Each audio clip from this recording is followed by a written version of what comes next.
Hi there, beautiful souls. Thank you for watching. I'm Gabrielle, retired medium in Germany, and I like to share some of my otherworldly experiences and insights. So this one is about the Akashic Record. I have some kind of memory or pictures. I don't know how I got there, whether it was astral projection or kind of a vision or astral travel, OBE. I don't even care for all these terms to classify the experiences. I'm just going to share what I experienced. So, some time ago, already years, I found myself suddenly in my bed with closed eyes in front of a very tall double door from wood, and it looked very ancient and had kind of metal ornaments on it.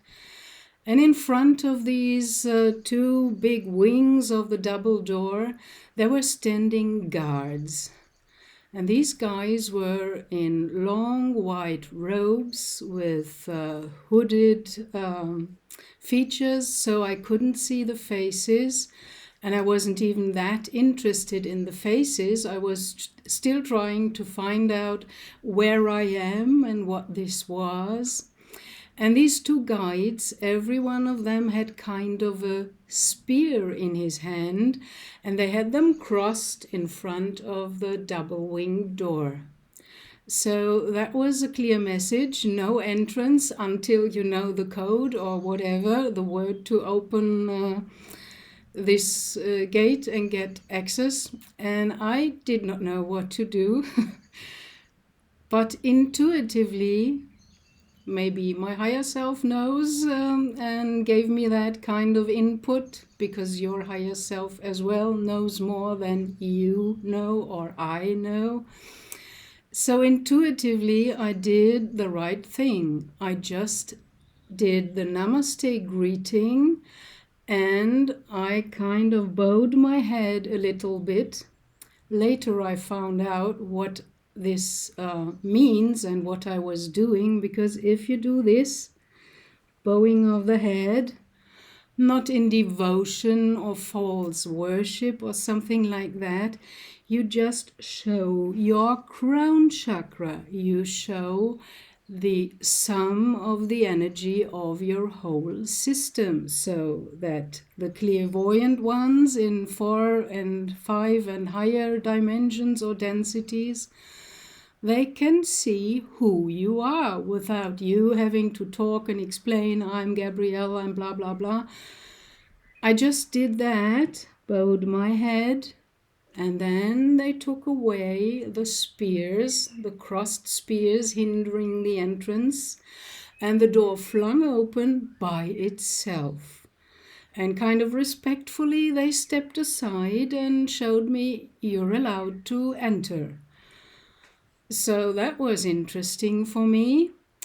And when I entered, I came into a big hall, and another robed figure kind of floated towards me. I did not see feet walking. It was just whoot, the figure coming to me. And I was kind of offered by gesture a tour around in that whatever kind of building that was. I didn't know at that moment where I was. Still, I did not know.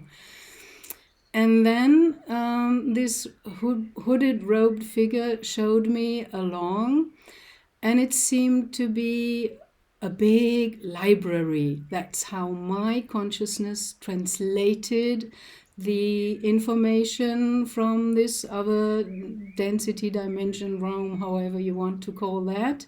I'm sure the Akashic library is in a higher density, in a higher vibration. And I saw, shelves and shelves and shelves of books, and also scrolls. You could put them out of the shelf and open them.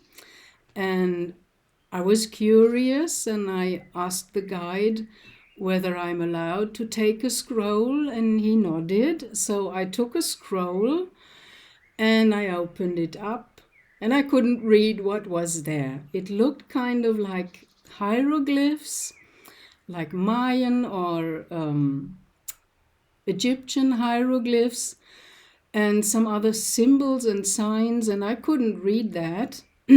So I looked at him with kind of astonished, surprised eyes, and I said, "Yeah, but I cannot read that, so what to do?" And he said, "I can translate for you, but this scroll is just an example.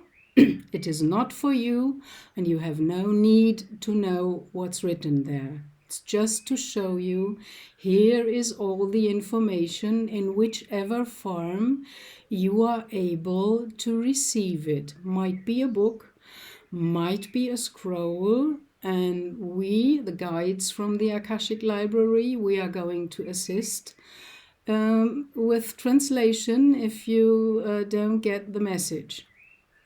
And there was also another thing when he showed me around. There was kind of it looked like a blank room, but when I entered it, suddenly it was like the holographic suite from Star Trek, where you could enter into a three-dimensional movie, kind of, and interact and really see the persons and everything like that. And I had a look into that, and I really liked it because it's a different interaction. You feel more into the whole thing because you're kind of a participant in the action. It's not just shown two-dimensional or told to you via translation from the books or the scrolls.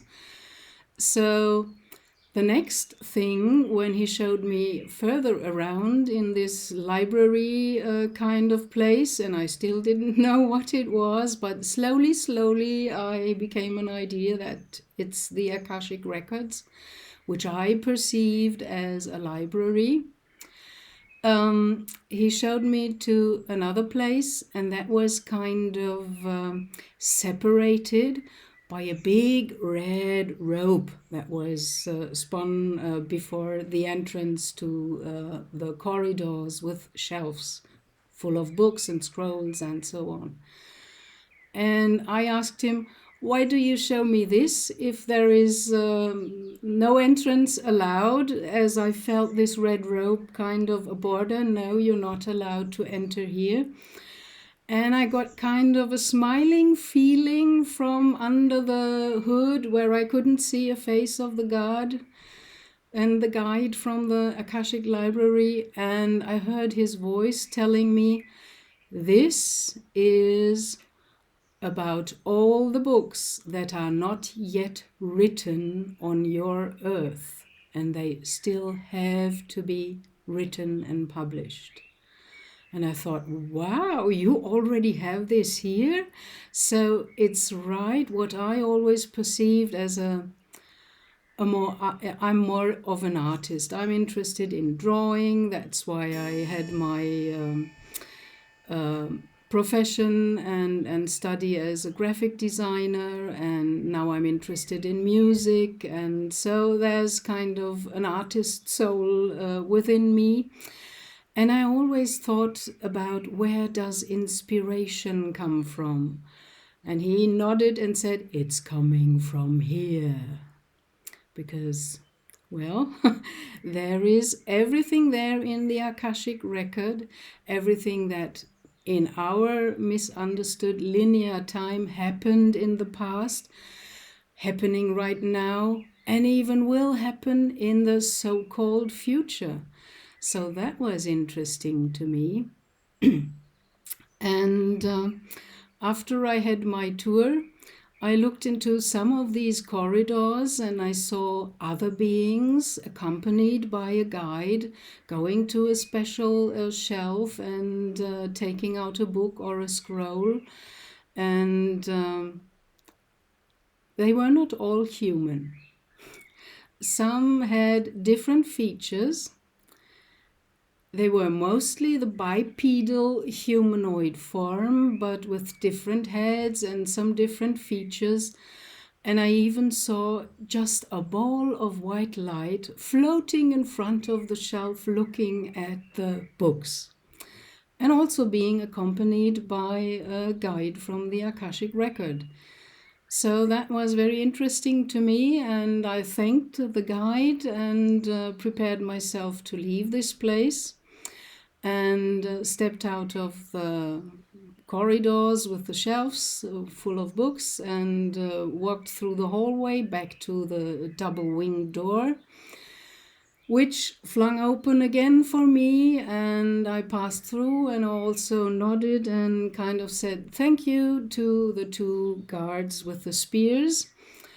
And then I kind of left this place, but I took one look back above my shoulder, and that was an interesting picture that I got, because I saw the whole library, which I had not seen before, from outside. And it was kind of a classical building with very high windows and columns and a big entrance with a double door and the guards. And this whole building was sitting on top of a cloud. So that was my understanding or interpretation and understanding of the message. This is in a higher realm. That's why this kind of library is sitting on top of a cloud. So that was what I experienced, and I got a very special feeling about the Akashic Record. So kind of a sacred place that you are not meant to abuse, and you even cannot, because you don't get entrance when you abuse it, or when you don't come with a pure heart and a pure motive to maybe get some information to help another person or to understand something for yourself. So it was clear in my mind, don't abuse it, only go there or come back when you really need it. And after I understood that that was a visit to the Akashic Record, I followed that feeling to be very careful and respectful and responsible with the Akash. And I heard other people talking on the internet, even selling in a workshop, the entrance to the Akash with a prayer or a special meditation. There are different ways to get there. But I think because I, as a graphic designer, I'm a very visual person. I get images and I see patterns and I connect some dots and symbols. That kind of happens automatically because I'm that visual person. And what that showed to me is, oh, I lost the track. Okay, so I better stop here now. And I think I said enough. I said the important things. You don't go there just for fun or for curiosity, because this one guy told me in the Akash, you have no need to know what's written on this scroll, the one that I took out and couldn't read. So there's also kind of the need to know. And you got to know when you really need to know something, or whether it's just a curiosity question which has no need to know for you right now. So, and I can go there. Oh, now I got the track back. Thank you. Thank you. Dear guides, thank you for your help.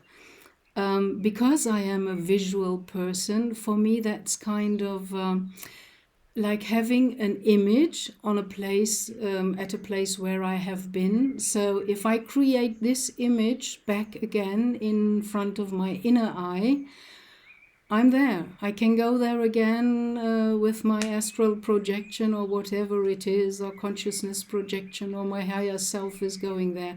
That's not really of interest for me how this works. I only got the mechanism. With me, it functions like that. If I have a picture, I can always go back and enter this picture and have another experience or visit a place again. So that's what I wanted to share with you, how I suddenly found myself once in front of the gates to the Akashic Record. I hope you can get some ideas from this or are inspired. So I leave you with that. Thank you, beautiful souls, for watching. Blessings, love, and light. Bye.